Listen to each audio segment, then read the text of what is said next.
Hello everybody, and welcome to what I hope is a new tradition that I call Stashdive Saturday.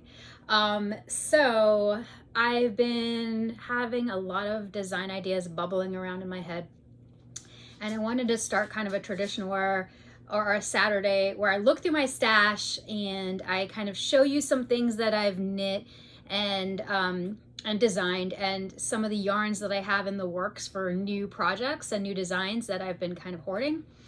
And I want to focus on a theme for each of these, and the first one seemed appropriate to do gradient yarns because I knit a lot of gradient projects that weren't intended to be gradient I turn into gradient. Projects that I design, I like to knit a lot of them in gradient.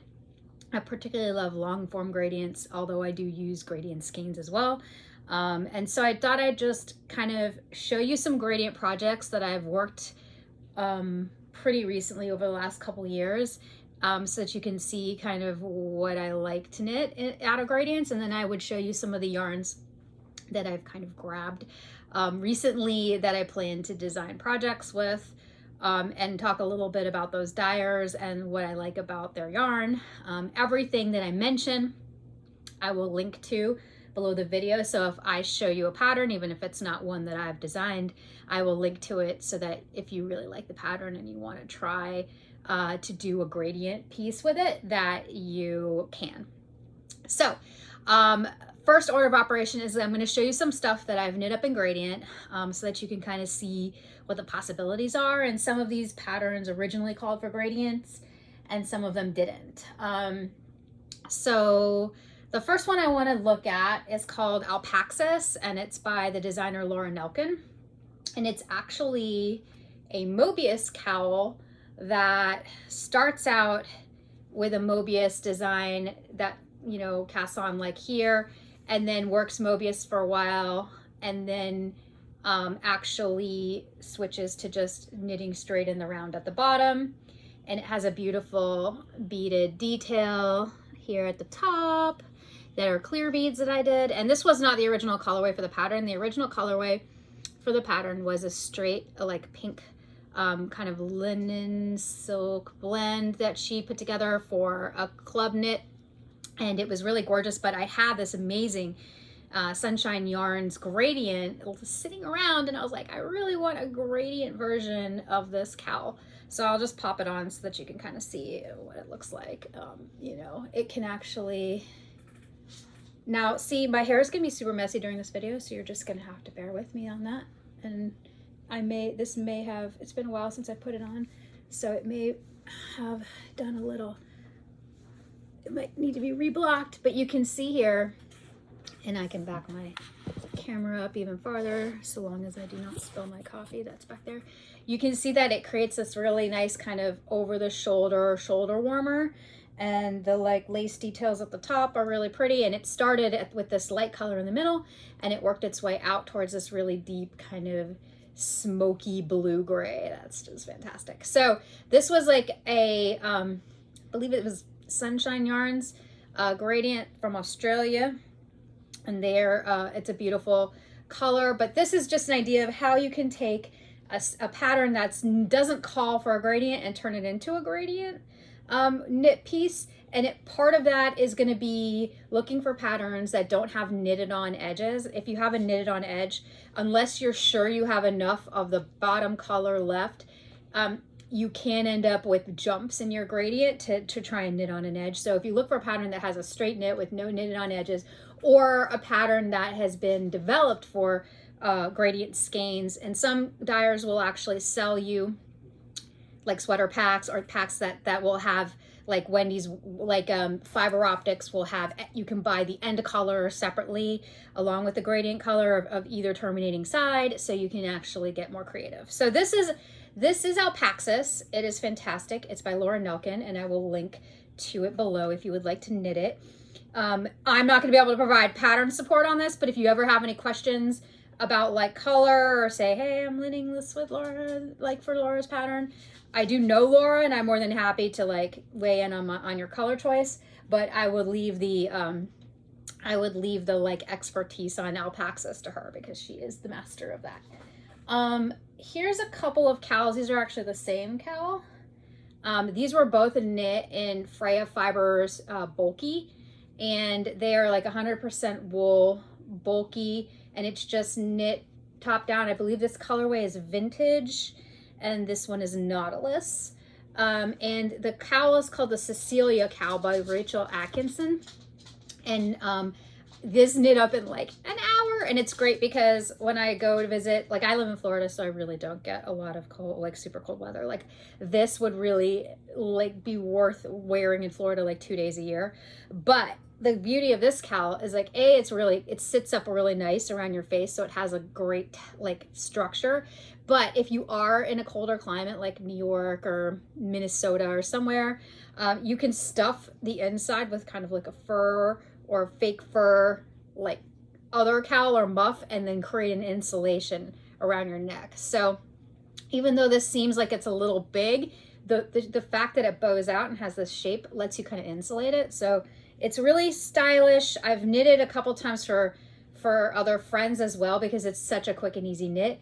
And it's the Freya Fibers colorway, and they're bulky. It's a single ply, obviously, and their colors are great. And I would for sure, I'll link to it in, I would for sure recommend checking out them if you're really interested in kind of these bulky gradients.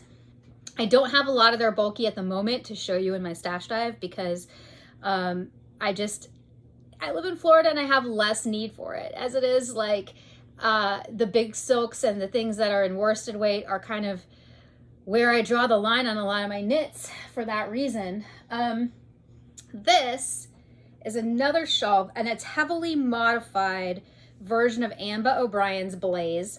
And so it's knit with kind of one peach that goes all the way through, and then there's a series of gradient skeins that I used from Miss Babs to create the color change. And if I flip it around to the wrong side, you actually get a better idea of the color change. This is not a long form gradient.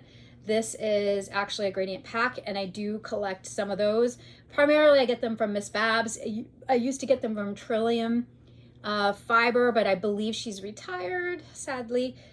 So she's not making gradient packs anymore. But this one, you know, I like just to have it hang around my neck. It's kind of boho. I get that, you know, sometimes get that desire for some fringe or for some funk.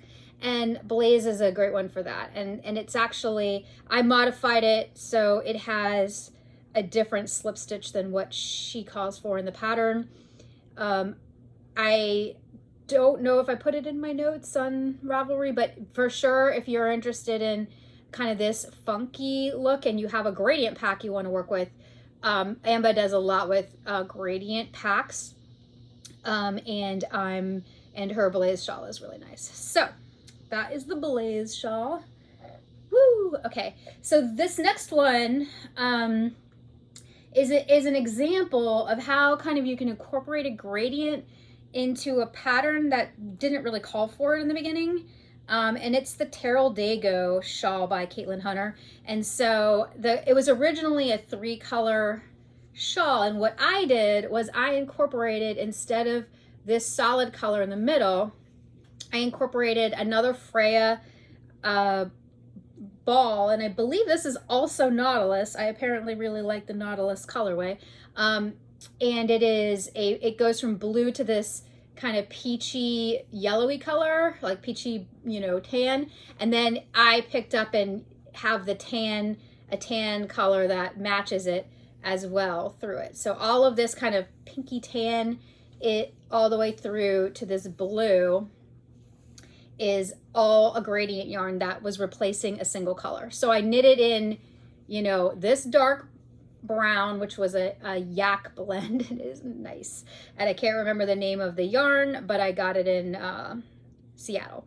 And this is also the same kind of the same yarn as the yak, and it's a different color. But then the third was the Freya. And for this shawl, I actually I couldn't find a fingering weight that I liked at the store, because I knit all of this from that same store in Seattle.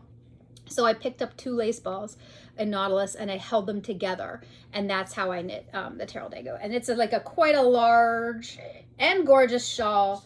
So if you're thinking of knitting Tarald dago and you're interested in incorporating gradient, I highly suggest you do, because it was a lot of fun to knit it like this, and the stripes and the gradient really give it kind of an extra oomph in the middle. And I think that it's a really fun way to add gradient to and make a shawl like Tarald dago, which is very popular, really unique for yourself. And you'll see, this is what I like. I have a color work error in here just to prove that I am not perfect. I actually named this color work error Jason Momoa's eyebrow, because I didn't notice it until it was completely done, blocked, and like I was taking the photos all proud of it, and I was like, what? Nah.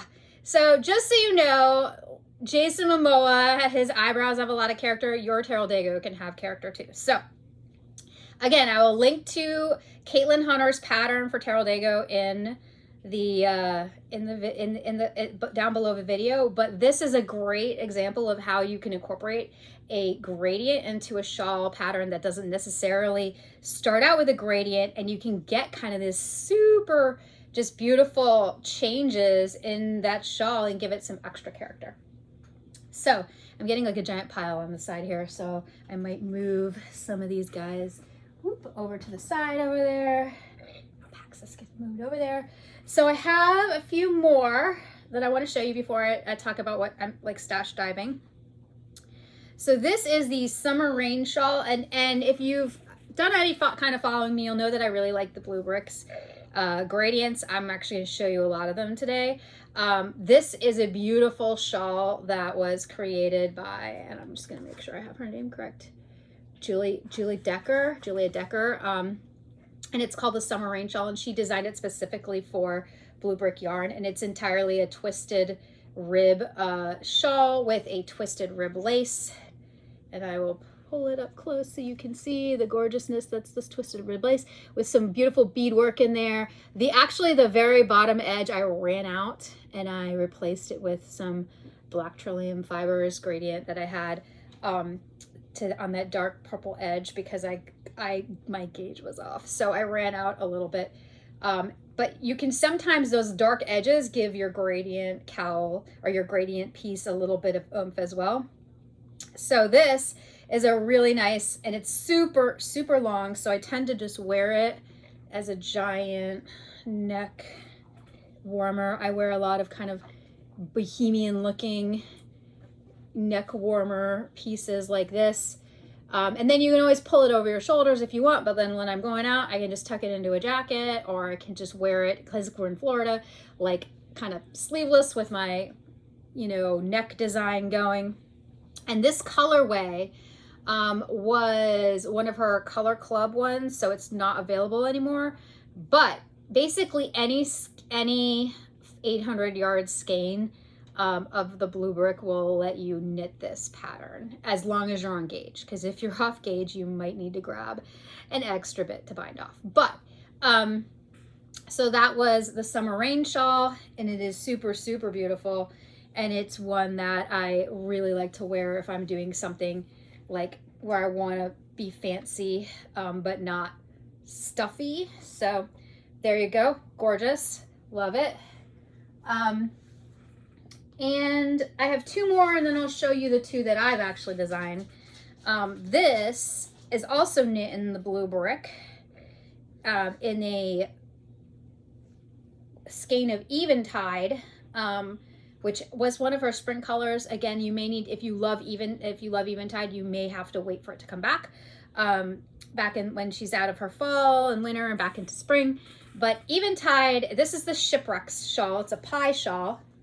So it's knit from the center out, and you can see it starts with a really beautiful design, and it works its way towards like kind of this seaweed leaves, and then you get to the end and it's like a million rows of mesh, which is not a lot of fun to knit, but gives you this stunning result. And then at the end, you kind of double your stitches before you bind off to give you this wibbly kind of fishing net edge.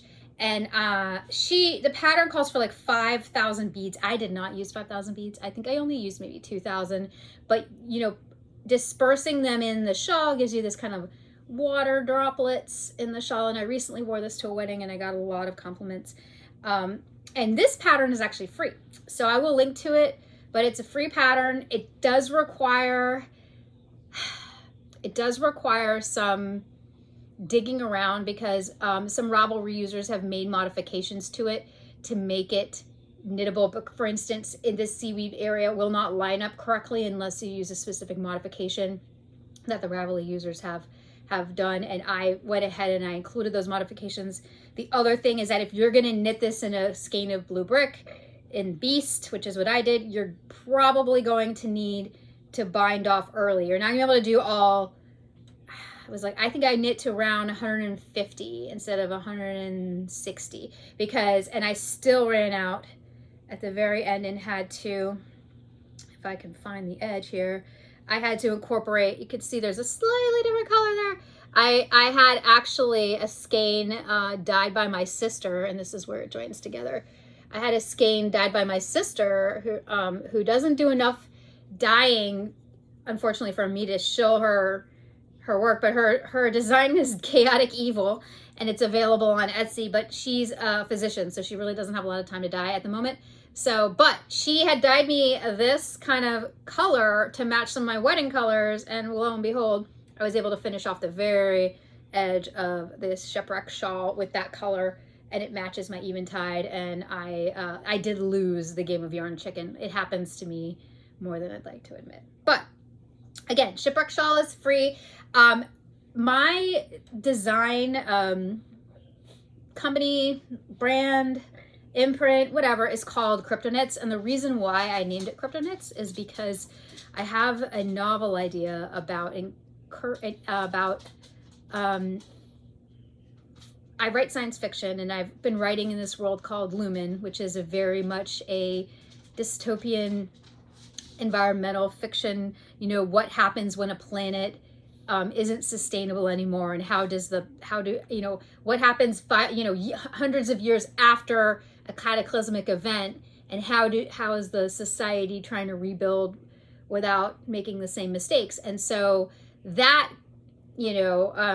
that world is where I've been writing in, but I've had this amazing idea, and I'll shout out to my cousin who sent me an article about women in World War II who would pass secret messages as spies through their knits. So they would like sit on the side of the road and they'd knit pearl, and like every all of that knitting, you would then hand it off to somebody who would hand it off to somebody else, and it would make its way to the soldiers, and then they could read it. Like it would give them soldier counts, it would give them messages. And so that idea came together with, what if there's a novel in which a dressmaker or a textile artist has to communicate, spy messages through textiles. And so that's how the idea for Cryptoknits came by, because I really would love to work cryptography and ciphers into some of my knit designs in the future. And I'm going to probably do a pie shawl that isn't this one, but does incorporate beadwork that references like Morse code with an offset, cipher, things like that. So the idea of being able to add messages and ciphers into my knitting is like why Cryptoknits was born. And so when that novel comes out, I plan to have a whole companion book of patterns and some cryptography alphabets that people can use to incorporate into existing patterns, into patterns that I've created, just because I really think it's amazing that people can communicate these kinds of ideas through textiles, and the idea that knitting itself, while relaxing and a meditative hobby and great for us, is actually its own form of communication in a way that transcends just, oh, that's pretty. And so we, from a cultural perspective, humanity is so ingenious, and we have so many ways to communicate. And so I think every piece of knitwear, whether there's a secret message encoded in or not, communicates something. Whether it's, I love you and I knit you this beautiful hat, or whether it's, I'm proud of my craft, my ability, or whether it's, I want you to knit this and be happy and relaxed, which is, I guess, what a lot of my stuff is. I want you to find joy in this process. To the literal, I want to pass you a secret message. So, so that's something to look for down the line. Like I'm hoping that during NaNoWriMo in November, I'm going to be able to start writing that novel. I've been doing a lot of free writing on it. And I have a lot of cool ideas. But those patterns are going to be coming probably not till next year, because I'm still working on my Colors of Lumen collection, as well as the individual patterns that are like loading around in my head. But all that was a digression to say that this Shipwreck shawl, which was a free pattern knit in one skein of Stratford silk from the Blue Brick and Beast mode, was a free pattern. It is huge and comfy and beautiful, and if you have the wherewithal, I highly recommend knitting it. You will not need 5,000 beads. I think I used about 2,000 maybe. So, but anyway, that is the Shipwreck shawl. The last one that I want to show you before I look at a couple of mine is Lucidity, and this is a free pattern as well. It's on the Hedgehog Fibers website. They knit it originally in lace, and I knit it in a fingering weight, an MCN, that was a 1,800 yard gradient available from White Birch Fiber Arts. I got the skein itself at Rhinebeck in 2017, back when we could actually walk around. And so this is actually knit center out, and it is a shawl that's really like a blanket. It's a square, and it is so stunning, and I almost can't even I almost can't even what's it called, I almost can't even fit it in the frame because it's so huge. But it is a beautiful, beautiful gradient knit. And again, this shawl is not, and I take this a lot for travel on planes, this shawl itself was not designed necessarily to be knit in a gradient, but I had that giant skein of White Birch Fiber Arts, and they are one of the only companies I've seen that do release these giant long gradients. And so I grabbed that at Rhinebeck, and I waited and waited and waited until I found the perfect pattern for it. And so this is that result, and it's absolutely stunning. It's not it is a bit of a tedious knit. It's all over the same pattern until about here, and then it switches to a different lace design, and then you have your picot like kind of fringe bind off. The bind off, actually, again, Yarn Chicken I lost, is in the colorway Kale by Emma's Yarn, because that matched at the very end really well when I ran out of my White Birch Fiber Arts colorways. So that this is giving you some ideas of like patterns that I've knit, that some of which were originally gradients, like the Cecilia cowl and the submarine shawl, that were designed to be gradient pieces, and some that were not, that I just said, you know, I love gradients and I'm going to turn this shawl or this blanket into a gradient. All right, the last two we're going to look at are ones that I've actually designed, because a lot of my designs will actually incorporate gradients because I love to knit gradients. So this one you may have seen before if you've watched this channel. Whoop. It is called Chiti's Solace. It is a very large kind of oval shaped shawl that is knit using Judy's Magic cast on from the center out. And I actually took two gradient skeins. I started with a mammoth version of the colorway Bloom in the Stratford Silk by the Blue Brick, and I knit it out until I ran out of it, which was about here, and then I attached another skein of Bloom in husky size. So I started with the 800 yard skein, and then I moved down to a 500 yard skein, and I knit it back. So I started at the purple and knit back to the green. And so this is a very large 1,300 yard gradient shawl, and I love the flare that it has and the drape that the silk gives it. And it's actually coming soon. It's not the, how do I put it? It's not the, I lost my train of thought. This shawl is not available yet, but it will be available soon. And actually, if you look at this painting that I have right here, that is inspired by this. Is called Chiti Solace. The painting is of Chiti. She is a character that is referenced in my second novel. And so each of these artifacts of lumen, colors of lumen patterns will have a kind of a painting that accompanies them. And hopefully I won't drop that. Okay, so that's where this one comes in. And again, I really love the blue brick. She's probably sick of me shilling her without, you know, and making more work for her. But any skeins that you pick up, you just pick up one husky and one mammoth, and you would be able to knit this. If you wanted to do one beast mode, you will have to reduce the amount of twisted rib edging because you're going to run out of yarn. I had barely any left after 300 yards, 1,300 yards on this. So that is one that I have knit, and I designed it to be done in gradient, but you could do it in a non-gradient. If you're not a gradient fan, I'm not going to force you to knit with gradients. Although if you're not a gradient fan, this may be a really boring video for you. So the last one that I'm looking at is my Starry Night cowl, which I just released.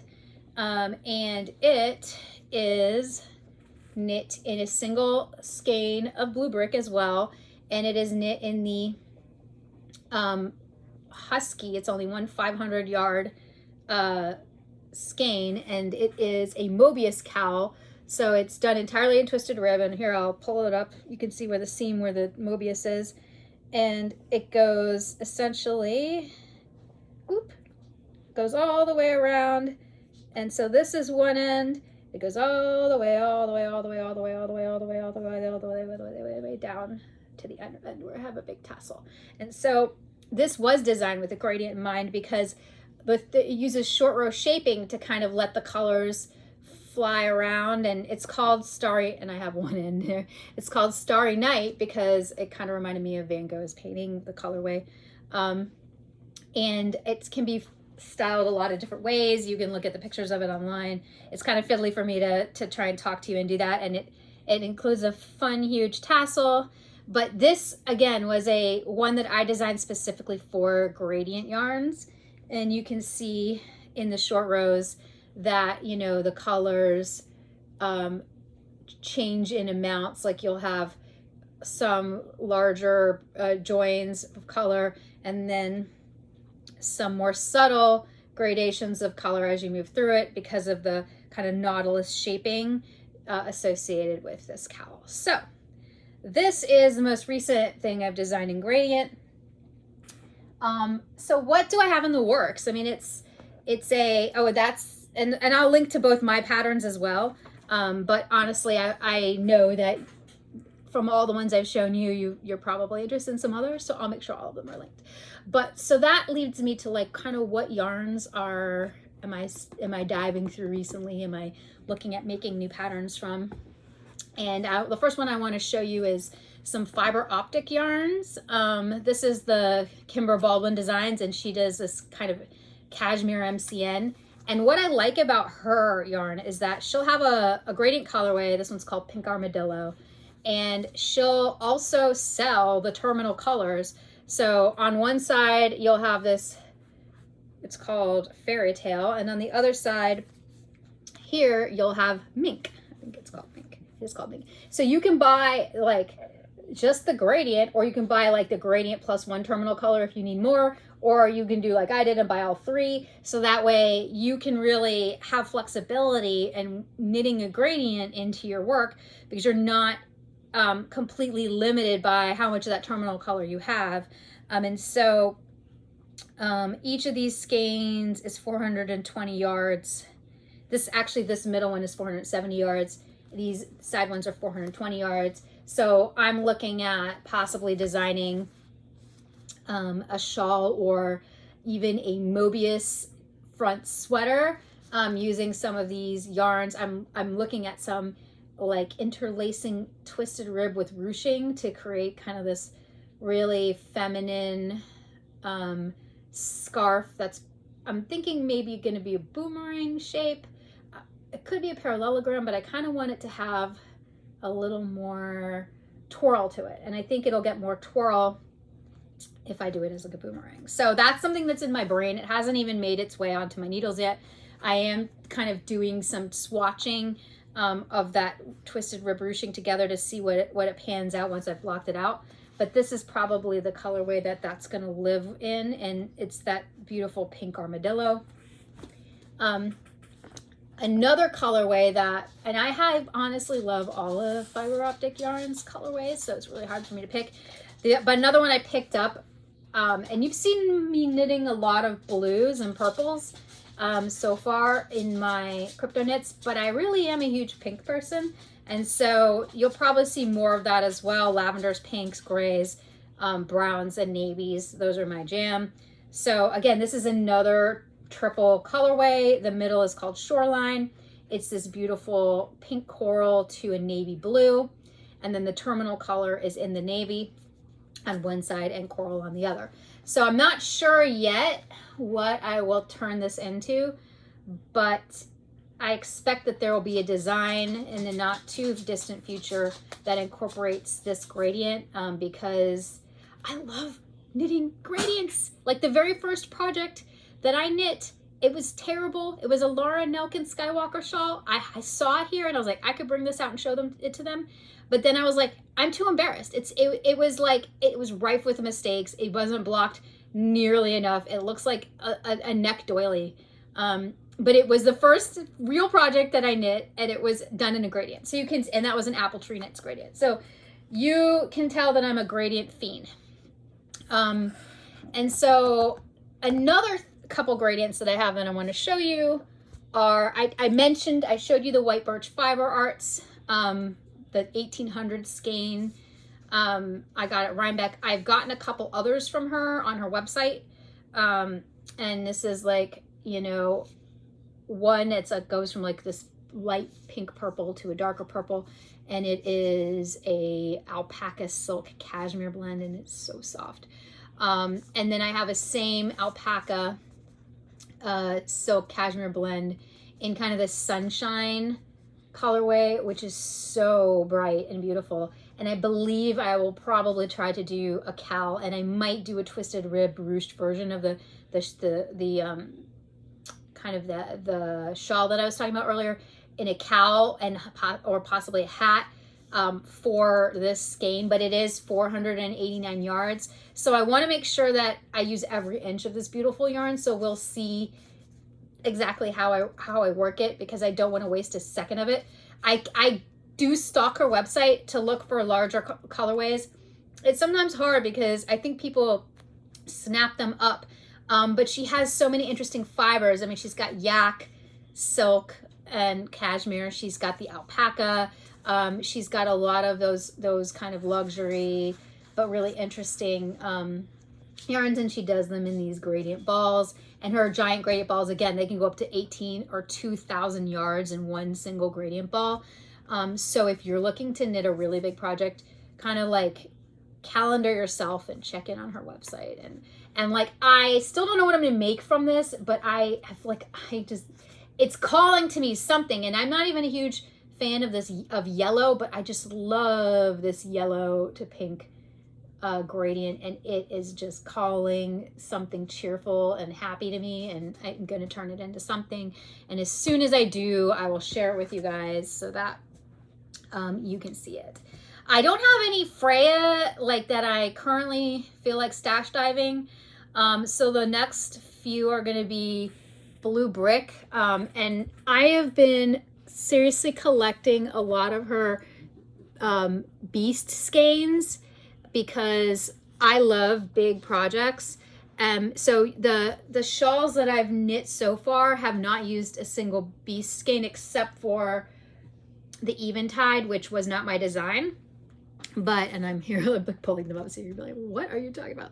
But I did order, I have a ton in the queue, and I'm like brainstorming projects to incorporate them. But I want to show you the colorways before, like, so this is a Stratford silk skein in white magnolia, and it is so fantastic. It starts with this beautiful gray, and it goes to peach, pink, and then like a muted magenta, and then out to purple.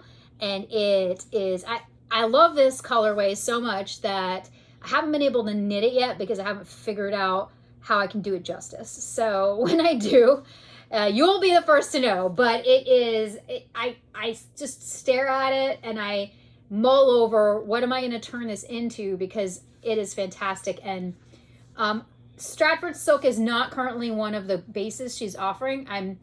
I hope she'll bring it back because it is my favorite base that she's put out. But I know supply chain it is what it is right now. So I don't begrudge that. But if you get a chance to order some Stratford silk, it is a dream to knit with. It is a dream to wear. The drape is fantastic. And it is a superwash merino cashmere silk blend. And if you live in the United States and you look at the Blue Bricks web prices and you get sticker shock, she is a Canadian dyer. And when you buy from the US, you're paying in Canadian dollars. So you are actually spending less than you would if you were a Canadian. I mean, you aren't, the purchasing power is the same, but the idea is that you're looking at it and seeing dollars, but it's Canadian dollars. So, you know, you're going to get a like 30% less on your actual credit card bill when you order. So it looks like you're like, oh, I'm buying, you know, X $100 in this yarn, but really it's less because after conversion, the Canadian dollar isn't doing as well against the US dollar as, you know, it had in the past. And so that benefits and any of us who are in America, you know, we can get this beautiful yarn for Canadian dollars, which ends up translating to less American dollars. So keep that in mind when you're looking at the Blue Brick. And the other thing to note about the Blue Brick is that she releases during the month, she develops the color she's going to have for the next month, and then she provides a slim period of orders from between the 1st and 3rd of the month. She'll do pre-orders for that month, and then you get your order in, and then it'll ship near the end of the month, and so you'll have it for the next month. So if you're planning on knitting one of my projects that requires the Blue Brick, or that you want to use the Blue Brick instead of like fiber optic yarns or another gradient dyer, then you'll have to plan ahead accordingly, and you have to be quick on your feet because she does sell out. And I honestly think she's had a lot of problems in the past with fulfillment, and I think that the system she's come up with now is excellent. It works really, really well. All of these skeins that I'm going to show you, I was able to acquire using her new process. Yes, I had to wait for them, but it was entirely 100% worth the wait because Shireen Nadir is a true artist, and her yarns and her dyeing and her bases are just fantastic, and they're truly a joy to knit with. And so in that respect, I find it completely worth the while to do it this way, where you get to go find the colors you love, pre-order them, and then have them come to you and you can knit them. So this is Winter Magnolia again. It's no longer part on for like the next fall colorways. I've already ordered some fall colorways, but I can't show them to you because they won't be shipping till later this month. But she has a current Shipwreck collection out that's really beautiful. It's made up of a lot of greens and teals and browns and grays because it's all based on like underwater shipwrecks. So check out her stuff. I'll link to that below as well. Winter Magnolia. The next one I ordered from her, also in Stratford silk, was called Venice. And this colorway is fantastic too. I mean, both of these are fantastic. And so this one starts as like this beautiful teal, and it moves into a light blue, and then into a purple, and then into this kind of dark purpley gray color on the outside. And it is beautiful and fantastic. And she might even have some sweater kits left over from this, but she did make sweater kits of it. So if you really want to knit a sweater in a gradient like this, you can look into that. I have some gradient sweaters that I didn't show you because they're not blocked because I'm lazy, but the idea, and I did knit one from Blue Brick and it looks beautiful as a gradient. So, but the idea is, you know, definitely plan what you want to do, and use the shopping guides to figure out what you want, and then jump on it when it becomes available, and you will not regret the beautiful yarn that you get. The last two Blue Bricks are actually the Kawartha base, which she had just recently, and it is a merino yak silk base. It feels a little rougher than the Stratford silk, although I know that yak is really, really soft. So I'm betting that once you block this out, it's going to poof up and get super soft. So I'm not judging it too much yet, because sometimes with the yak, when you have a fiber that's a little softer, getting it blocked out will let the loft kind of, you know, be known and be made. So this was the colorway eggshell, and there may still be some eggshell up on her website last I looked, but it's kind of, she has a photo of all the different colors that eggs come in, between blue and green and brown and white. And so this is actually a colorway based on the eggshells, and it's a super pretty colorway. Again, I haven't decided what I'm going to knit with it yet. I am probably going to be doing a whole collection of beast mode patterns. We'll see. I don't know that if that will, whether my fingers will fall off to do that, but we will see. So this is eggshell, and the last one I have to show you from the blue brick is also Kawartha, and it's an Apulia, which is a beautiful kind of you know, magenta to neutral gray to this gorgeous like yellow gold ochre color out into kind of a lighter magenta. So it's a fantastic color, and actually if you order this in one of her heavier yarn bases that's not yak, you'll get an even brighter, more saturated color. The yak doesn't take color, the yak silk doesn't take color quite as strongly as the merinos. So if you're like, that color's pretty, but I need it to be brighter, you can go on and you can get it even brighter. And I believe she still has some heavyweight gradients of this available. And I haven't experimented any with the heavyweight gradients for the blue brick, but they are fantastic looking. The twist is beautiful. I just haven't pulled the trigger on any yet, because I'm not sure what I want to design with them. And I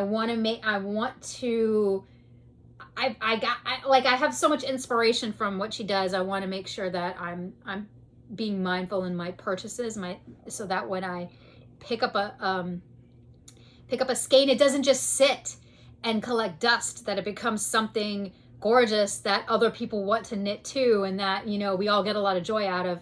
And so that's one reason why I've been like collecting these beast modes, because I'm like, I know I love making large shawls. I love that. So we'll have some beast mode stuff to go on with that.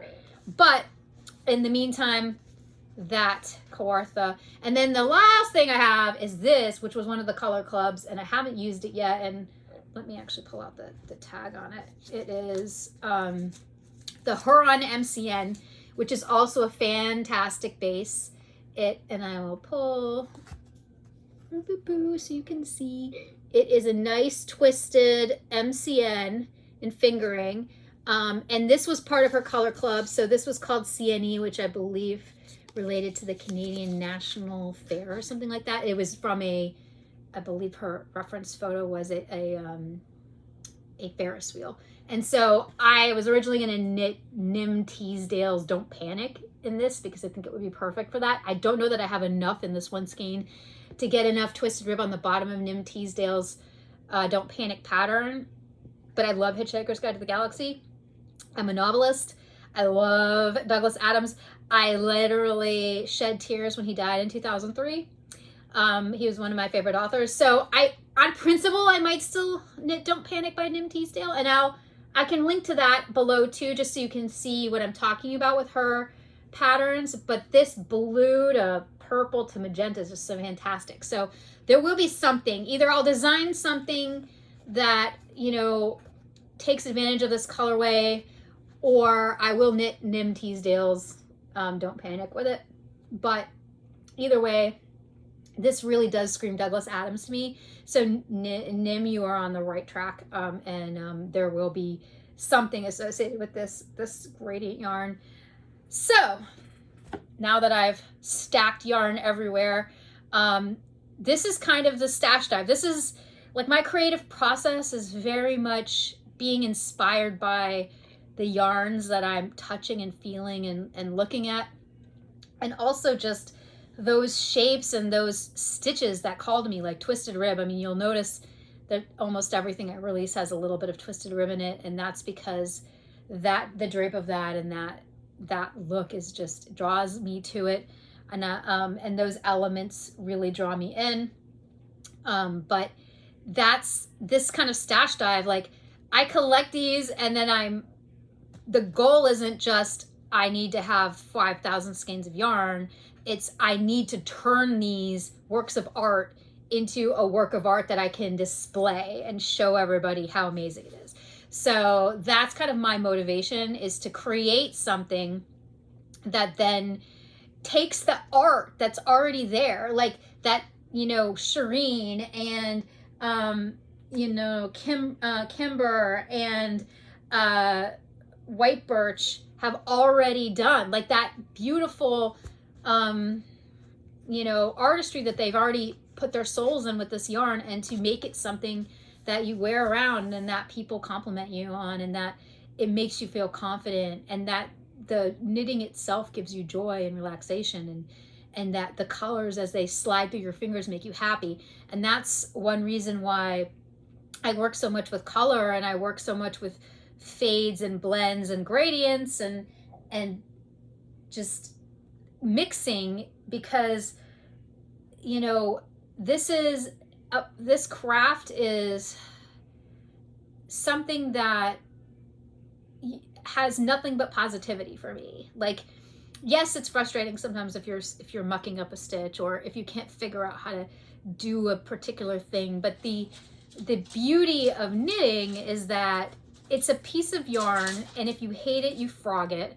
And it's like, unlike a painting, which you like would then throw out the piece of paper and say, never mind, that was terrible, I'll just grab another piece of paper. You actually can reuse your medium. So you just frog it, wrap it back up, and say, this beautiful yarn can then be used for something else. If it's not speaking to me in the form it's in, I can frog it and I can use it again. And sustainability and the ability to like really you know, use that fiber and make it something beautiful, make it something artistic is just something that really speaks to me. And so this is a really long Stash Dive Saturday.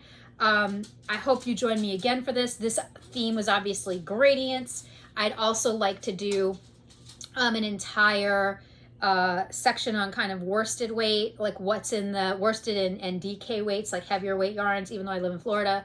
Like, how do I incorporate those into my knits? And I have some knits to share there, like that I've knitted up, as well as some skeins that I've acquired recently. You'll see that my Hamish Deep cowl is knit up in one skein of Big Silk, and I've just acquired some other skeins of Big Silk from Miss Babs that I love to show you in the next scenario. And the other thing I want to do is show you some speckles and variegated yarns, so you can see kind of how those blends can work, and how you can think about a way to use those special skeins without causing them to compete with the patterns you're choosing. And that's, to me, I think hard, because I have an ungodly number of beautiful variegated yarn, and always the challenge is, how do I highlight this yarn in a way that does not overwhelm the design of the pattern? And so I do have some cardigans I can show you that that use those variegated skeins, and I do have some other patterns that, like the Agilda wrap, that uses variegated and speckled yarns to great effect without like overwhelming your patterns. And so other Stash Dive Saturdays will feature different themes on that front. But I'd love any feedback you have on color. If there's anything you want to know, like, hey, how do you handle this? What do you do for that? Like, what's your plan when you go buying? Do you know, yarns? When you dig for your stash, what are you looking for? Any question like that, just feel free to put it in the comments or send it in an email to hello@cryptonits.com, and I'll address it on another Stash Dive Saturday. But I really hope that you found this video interesting and fun. For me, going through my stash is always fun. And it's great because it gets my creative juices flowing, and I'm sitting here thinking, okay, how am I really going to incorporate this beautiful, you know, skein, or the beautiful, you know, Venice into that giant, you know, like a shawl that I'm thinking through, and how am I going to get these skeins out of my closet and onto my needles and into the world for everyone else to enjoy, because that is why we knit. I mean, yes, we love this yarn. It's beautiful, and we want to have, you don't want to, you feel like once you use it, it's gone, but really it's not, because it lives with you, or you gift it and it lives with someone else, or, you know, whatever you do with it, it becomes a whole new piece of art that goes out into the world, and you get the, you know, you get the satisfaction of acquiring the beautiful yarn. You get the satisfaction of knitting it and having the meditation associated with that. And sometimes the calluses on your fingers associated with it. And then at the end, you have something that you're proud to wear, or you're proud to like hang on your wall or gift to someone you love who's knit worthy. And so the whole process is such a positive experience for us. And this is why we all knit. And so I just want to add a little bit of positivity. And when I talk about my stash and what I'm working on, and hopefully that will give you all some inspiration too, to look in your stashes and say, hey, what's been in there that I love, that I just haven't done anything with yet, that I need to get out into the world, and I need to, you know, get it ready. Fall's coming. It's maybe not to Florida so quickly, but it's coming to other parts of the country. And I will be at Rhinebeck this year. So if you see me around Rhinebeck, for sure, say hi, and I'll have, you know, I'll have my knits that I've designed. I'll be wearing them, and I'll be carrying little cards around to give people QR codes to get into my designs. And I'll be certainly visiting the White Birch Fiber Arts booth, if they are there this year, because they had great gradients last time. And I'll also definitely be visiting the Miss Babs booth to get some of her gradient packs. And if some of the other indie dyers there that do these gradients, I will be picking those up as well, because as you can tell, I'm obsessed with gradients. And, you know, yeah. So definitely, I hope you enjoyed this. If you really enjoyed Stashdive Saturday, subscribe. I try to do this every week. It may not be possible, but to the extent it is, I really, really love sharing my knowledge, and I love sharing my stash, and I love talking about my ideas, and I love that people are listening and maybe possibly holding me accountable, like, hey, Leah, you know, you showed me that Venice skein 3 weeks ago. Have you made any, what are you doing with it? Like, so, but definitely, you know, subscribe and enjoy. And if you're interested in any of these dyers or patterns, they're all linked below. And if you're interested in my patterns, definitely check them out. And if you want to be part of my club, I have a knitter circle, which has behind the scenes process stuff, which I can show you more about what's going on behind the scenes, as well as premium pattern support, as well as like continual monthly coupons and other things, and additional content. Then you can do that, and I'll link to that below as well. But really, I'm just so glad that I can take this passion and I can meld it with my other passions, and I can share it with everybody, because that's what, at the end of the day, life is about for me. It's about creating, and it's about sharing what I've made, and it's about other people being able to enjoy and find positivity and, you know, relaxation, and just generally confidence and all the good things, or even just, that doesn't have to be positive, stress coping, you know, the ability to get yourself out of your own negative mind for a little bit, the ability to deal with a disaster that's happened to you recently, an illness in a family, or, you know, the fallout from a storm.